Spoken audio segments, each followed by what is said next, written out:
Now kita nak buat pola asas tangan dan kita nak modify pola asas ni kepada pelbagai design. So macam sebelum ni kita dah tunjukkan macam mana buat pola asas badan dan badan hadapan dan belakang. For those yang terlepas boleh tonton video sebelum-sebelum ni. So first step yang kita nak buat ialah kita akan lukis T asas. Okey, asas T dulu macam ni, dan kemudian kita nak buat bahagian lengan. So bahagian lengan ni kita ambil keliling lengan yang dah siap tambah kelonggaran. Contoh macam kita tambah like macam 2 inci kelonggaran untuk saiz M, keliling lengan dah siap longgar 16 inci. So 16 bahagi 2 dapat 8.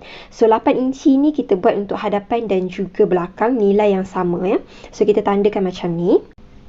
Now kita nak buat lengkuk ketiak. So lengkuk ketiak ni kita ambil ukuran keliling ketiak yang dah selesa dengan kelonggarannya. So saiz M dapat 20. 20 ni kita akan bahagi 2. Okey, untuk hadapan dan belakang kita dapat 10 inci. But then 10 inci ni adalah nilai lengkuk. Tapi sekarang kita nak buat nilai lurus, sebab tu kita akan tolak dengan suku inci. Okey, so kita dapat 9/3/4. So kita tandakanlah 9/3/4 untuk hadapan dan juga belakang. Okey, so kita dapat line macam ni. Dan untuk bahagian hadapan, 9/3/4 ni akan dibahagi kepada 3 bahagian. Okey, so you all kira lah guna kalkulator. 9/3/4 bahagi 3 dapat berapa nilai dia. So nilai tu kena sama seimbang lah. Okey, untuk 3 bahagian tu. So kita ada bahagian 1, 2 dan 3. Untuk bahagian belakang kita akan bahagi kepada 4 bahagian. Jadi 9/3/4 bahagi 4 bahagian. Okey, boleh guna kalkulator. So you bahagikan nilai yang sama. So dia ada bahagian 1, 2, 3 dan 4. Kita selesaikan lengkuk ketiak pada pola hadapan dulu. So bahagian yang ketiga perlu naik dalam 3/4. Bahagian yang hujung sekali nombor 1 dia akan naik sekadar 3 hun sahaja. Jadi kita gunakan pembaris lengkuk macam ni untuk tandakan lengkuk bahagian ketiak. Tapi bahagian atas bahu tu kita tak nak terlalu panjang. Jadi kita akan letak dalam lebih kurang 1 inci untuk landaikan lengkuk bahagian atas. Okey, letak pembaris L, make sure semua point yang kita nak buat tu attach pada pembaris. Dan selesai untuk lengkuk hadapan. Untuk lengkuk ketiak belakang, bahagian nombor 4 kita akan naikkan 1/2 inci.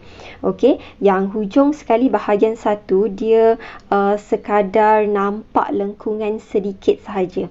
Okey, macam ni. Yang hujung tu sekadar dapat lengkungan sedikit sahaja, tak perlu lengkung sangat. Jadi selesai untuk lengkuk ketiak.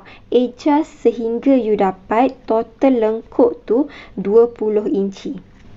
Untuk lagi clear, Abil dah letak marker dekat situ. Okey, Abil dah colourkan dengan marker dekat situ. Lengkuk ketiak 20 inci perlu samalah, sebabnya lengkuk ketiak pada pola baju pun 20 inci. So kita tak naklah ada yang terlebih ataupun terkurang. Next kita buat untuk labuh tangan atau panjang tangan. So panjang tangan yang normal 22 inci. So tandakan dekat situ panjang tangan 22.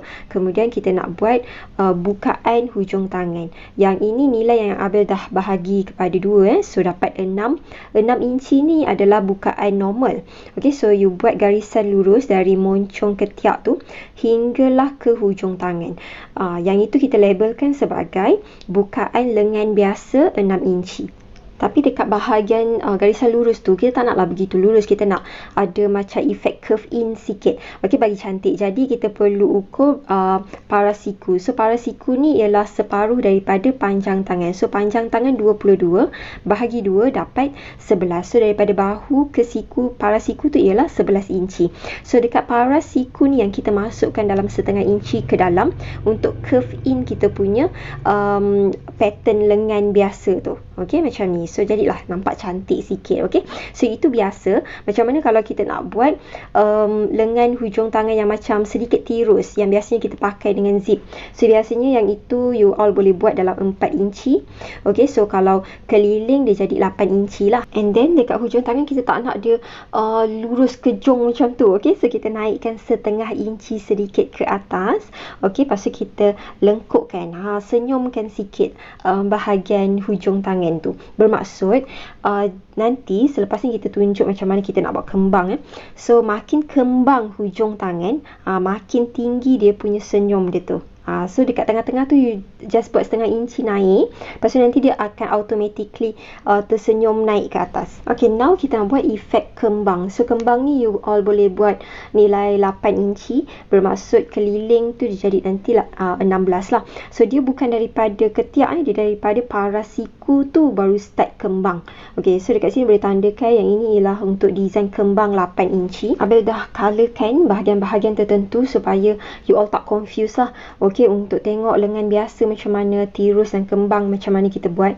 Then for additional information, kalau lepas ni nak buat bahu jenis puff, kita kena pendekkan sedikit panjang tangan, kita kena pendekkan dalam lebih kurang 1 inci. Okay, tapi kalau kita nak buat tangan jenis cuff ataupun getah hujung tangan tu, kita kena tambah labuh di dalam 1,5 inci daripada labuh yang biasa, supaya bila kita pasang cuff dan juga getah akan nampak sedikit efek gelembung dekat situ.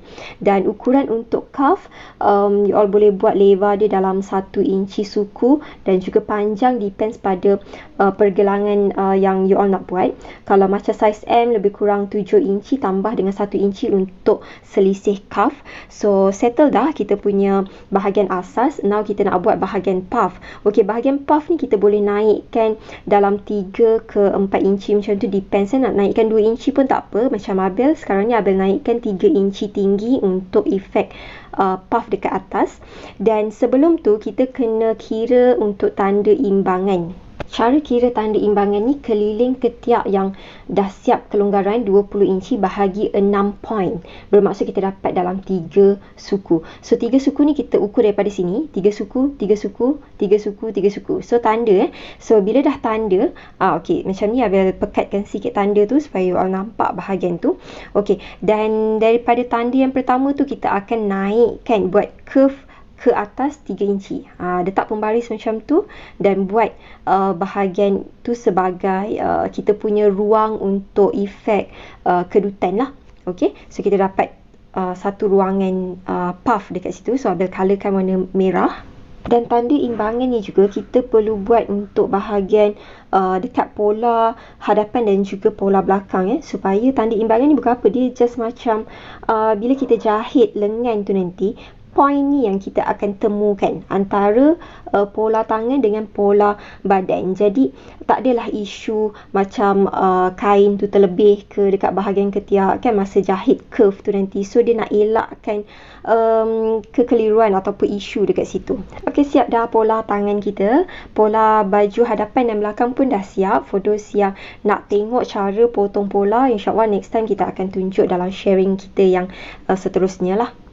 Macam biasa, kalau you all nak dapatkan pola yang kemas, yang senang untuk you all gunakan, just potong pola, tekap atas kain, terus boleh potong kain dan fokus pada bahagian menjahit. You all boleh dapatkan pola-pola pelbagai design di Shopee Abel Tailoring. Okay, jangan lupa untuk follow kita for more free tutorial.